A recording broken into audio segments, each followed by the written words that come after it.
Hey guys, my name is Ryan. And my name is Miska. And welcome to Overwatch Central. So the year of the Rooster event is finally upon us, so in this video we thought we'd go over some of the skins and designs of the event and what it has to do with the Chinese and Lunar New Year. We've got Curse from Nirvana to go over the Journey to the West story, as it has a lot to do with some of our skins, but we thought we'd start off this video going over the actual celebration and why it's celebrated a couple of weeks after our New Year. So first question is, why do the Chinese celebrate the New Year a little bit later than others around the world? Well, at least us in the West, so to say. Well, the New Year is celebrated in connection with the first new moon of 2017. A new moon is part of the moon's phases, with the new moon being the opposite of a full moon. You may have heard the event being called the Lunar New Year, and this is exactly why. It's based off the moon's cycles. Another very common question is China the only country that celebrates the Lunar New Year? The answer is no. We've seen that D.Va also got a skin, as Korea is another country that welcomes the Lunar New Year, and other countries include Singapore, Vietnam, Laos, and throughout countries across Asia with a Chinese population, Thailand, Malaysia, the Philippines, and so on. But let's cut back on the what is Chinese New Year before we turn into like CBBS or something. We wanted to go over some of the story behind some of the art designs. But let's start with the loot boxes to begin with, and they're designed based around red letter envelopes. These little red packages are given to younger generations, unmarried or without a job, and the red colour is prevalent here across a lot of New Year's culture to bring good luck and ward off evil spirits. That's pretty much why all of the skins have a red sort of tint, and why if you actually look around Lijiang, it's pretty red actually. We'll go over this more in a second, but we thought we'd look at the loot boxes as they look a little bit like red envelopes, but also have some fireworks stored in them. I do hope the red boxes do bring some good luck, maybe some climbing in ranked, and maybe not hundreds of duplicates this time, please. Thank you.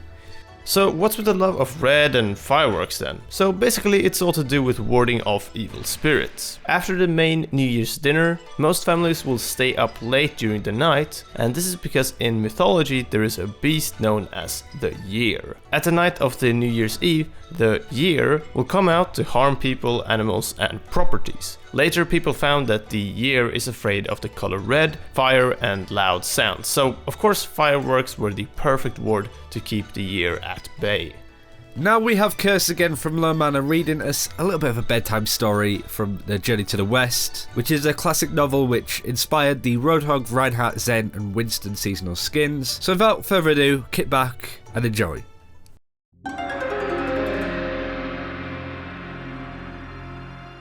With the introduction of the Journey to the West series of legendary skins, Blizzard have, for the first time, given us a group of skins that tie previously disparate characters together. So from a lore perspective, that's well worth exploring. One of the four great classical novels of Chinese literature, Journey to the West, attributed largely to poet and novelist Wu Sheng'an, is an aggrandized take on the real-life pilgrimage to India undertaken by the Buddhist monk Tang Sanzang in the 7th century, a pilgrimage that took him 17 years. In Overwatch, Zenyatta adopts the skin of Tang Sanzang himself. The monk of legend has obvious similarities with the Shambali Omnic we all know and love, but as you delve into Tang Sanzang's backstory, even more connections begin to reveal themselves. A reincarnation of the Golden Cicada, a disciple of the Buddha, Tang Sanzang is charged with retrieving the Buddhist sutras of transcendence and persuasion for goodwill back to China from Vulture Peak in India. In order to achieve this, he is granted the aid of 3 supernatural beings, more of which I'll discuss shortly. But throughout his long travels, he encounters numerous evils and dilemmas that challenge him in many ways. While Zenyatta never set out on a mission to retrieve anything for the Shambali that we know of, he did nevertheless set out in order to both broaden his horizons and spread their teachings. In his guise as a reincarnation of the Golden Cicada, it's also easy to draw parallels with Zen's own relationship to his mentor, Siddhartha Mandata, who in effect fulfilled a Buddha or Dalai Lama style role. While Tang Sanzang's mentor did not suffer the same fate as Mandata, his journey did lead to him reaching enlightenment. With his mentor dead, could Zenyatta be therefore the most accomplished to take up his mantle and lead the Shambali? Of Tang Sanzang's 3 supernatural protectors, the most widely known and celebrated is without doubt Sun Wukong, who in the world of Overwatch is represented through Winston's New Year skin. A fitting choice given Mei's existing link between the two, and Winston's own fond memories of the story from his youth. Aside from the obvious primate appearance, there are again numerous traits that bind the two together, as well as a few potential clues as to where the story of our scientist friend may lead in future. Their origins are remarkably different, however. While Winston was mildly mischievous in stealing the glasses of his mentor, and in all likelihood a few other minor misdemeanours, by all accounts he was the most intelligent and most prodigious of the gorillas housed in the Horizon Lunar Colony. Sun Wukong, while also intelligent, was arrogant and conceited, to the point where he rebelled against heaven itself, defeating their armies, their kings, and every attempt to contain him, until finally Buddha himself detains him, trapping him under a mountain for 500 years. He remains there until Tang Sanzang begins his pilgrimage, at which time he offers his strength to protect and serve the Tang monk safely on his quest. The first of the three to do so, Sun Wukong was initially controlled by a magical hat or headband in the control of Tang Sanzang, but over time saw the chance to atone for his prior arrogance and the crimes he committed because of it. Sun Wukong is the only disciple to reach Buddhahood alongside Tang. If Zenyatta is to lead the Shambali, perhaps this hints at Winston fulfilling his promise and leading a reformed Overwatch against the threats of the world. Along the journey they pick up two other spirits, the first of which is Zhu Baiji, thankfully more commonly known as Pig or Pigsy, a skin now owned by Roadhog. Where Sun Wukong rose against heaven in his arrogance, Pig was a commander in the celestial armies, banished for a drunken attempt to sexually harass Chang'e, the goddess of the moon. Not much in common with Roadhog here, but his appearance and much of his character share commonalities with Mako Rutledge. While Pig often causes problems for his companions due to his laziness, gluttony and lust, he brings both near incomparable strength, optimism and experience to the group. Roadhog shares at least two of these traits, his strength leading to his place among Junkertown's feared enforcers, alongside his experience as a member of the ALF, the group that destroyed the Omnium and turned the Outback into the wasteland it is today. This shines through during his time with Junkrat, where he acts as the calm and rational, well, relatively rational, side to Junkrat's insanity, plucking them both out of danger on numerous occasions.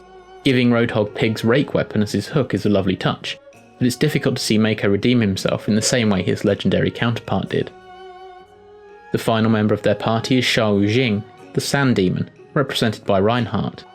Like Pig, Wujing was a great general of heaven, banished for destroying a vase.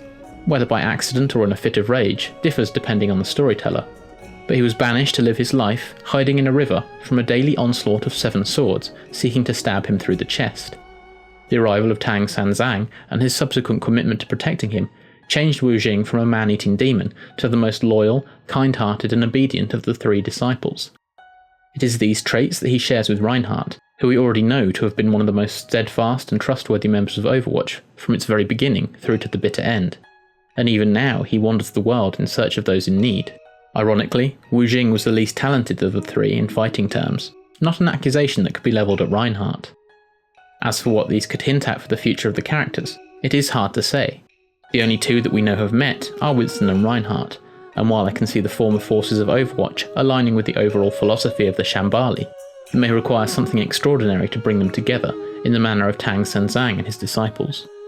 As for Roadhog, while he shares some traits with Pig, he is, for all intents and purposes, an agent of chaos, and with the life he's led to this point, I can't see that ever changing. And that's it for this time. Thank you very much for watching. I'm whispering because it was like a bedtime story, so I'm like tucking you in. For more information on the skins and the story and how they connect to Overwatch and the Chinese New Year, do check out the Lone Manor channel, which you can find in the comments below. There's already a video on May and Diva skins, so do check that out as well. If you do have any interesting facts and traditions surrounding the Lunar New Year, then do let us know in the comments if we have missed them. And until next time, take care. We'll see you then.